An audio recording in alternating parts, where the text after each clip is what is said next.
जिस ATM card को तुम सिर्फ पैसे निकालने का जरिया समझते हो, वही कार्ड तुम्हारे मरने के बाद तुम्हारे परिवार की जिंदगी का आखिरी सहारा बन सकता है। लेकिन अफसोस की बात यह है कि इस देश में करोड़ों लोगों को इस बात की भनक तक नहीं होती, क्योंकि बैंक और सिस्टम इसे कभी भी जनता के सामने खुलकर नहीं बताते। सच्चाई ये है कि लगभग हर बैंक के डेबिट कार्ड के साथ पहले से ही एक एक्सीडेंटल बीमा जुड़ा होता है, जो 50,000 से लेकर 10 लाख तक का हो सकता है। और अगर कार्ड धारक की किसी दुर्घटना में मौत हो जाए तो वो रकम उसके परिवार को मिलनी चाहिए, कानूनन मिलनी चाहिए। लेकिन साजिश इतनी खामोश है कि लोगों को पता ही नहीं चलने दिया जाता कि उनके पास जो कार्ड है वो सिर्फ ट्रांजैक्शन का जरिया नहीं, एक जीवन बीमा की चाबी है। अगर कोई आदमी हादसे में मारा गया और उसके कार्ड से पिछले 3 महीनों में कोई एक भी ट्रांजैक्शन हुआ था, तो उसके घर वालों को बैंक से बीमा क्लेम मिल सकता है। जैसे स्टेट बैंक के रुपए गोल्ड कार्ड पर 2 लाख का बीमा मिलता है, सिग्नेचर कार्ड पर यह रकम 10 लाख तक पहुंच जाती है। HDFC और कोटक जैसे बैंकों के रुपए कार्ड भी 5 लाख तक का कवरेज देते हैं। मगर ये सब तब मिलेगा जब आपको इसकी जानकारी हो और आप समय पर दावा कर सको, वरना बैंक तो चुप रहता है और सिस्टम उसी खामोशी में तुम्हारा हक निगल जाता है।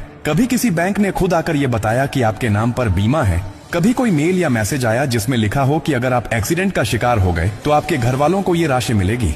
नहीं आया, क्योंकि वो जानते हैं कि अगर आप जागरूक हुए तो उन्हें देना पड़ेगा और अगर आप चुप रहे तो बच जाएगा। इसलिए अब वक्त है खामोशी तोड़ने का। अगर आपके पास रुपए कार्ड है तो आज ही बैंक में जाकर पता कीजिए कि उसमें क्या बीमा है, कितनी रकम कवर होती है और क्या शर्तें हैं। अपने कार्ड से छोटे मोटे लेन देन करते रहिए ताकि बीमा एक्टिव रहे। और अगर आपके किसी परिचित की हाल ही में किसी हादसे में जान गई है तो उनके परिवार को ये जानकारी दीजिए ताकि वो बैंक से अपना अधिकार पा सकें। एक पोस्टमार्टम रिपोर्ट, मृत्यु प्रमाण पत्र, FIR और कार्ड की डिटेल्स के साथ वो बीमा क्लेम कर सकते हैं। ये उनका हक है, कोई एहसान नहीं।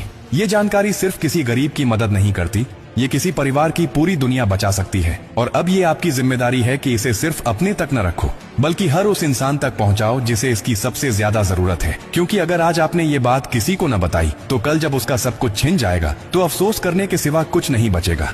अगर आपको ये जानकारी जरा भी काम की लगी हो तो इसे दिल से शेयर कीजिए, ताकि अगली बार जब कोई तुम्हारा हक छीनने आए तो तुम अकेले न हो। तुम्हारे साथ तुम्हारा हौसला, तुम्हारा अधिकार और तुम्हारी आवाज हो।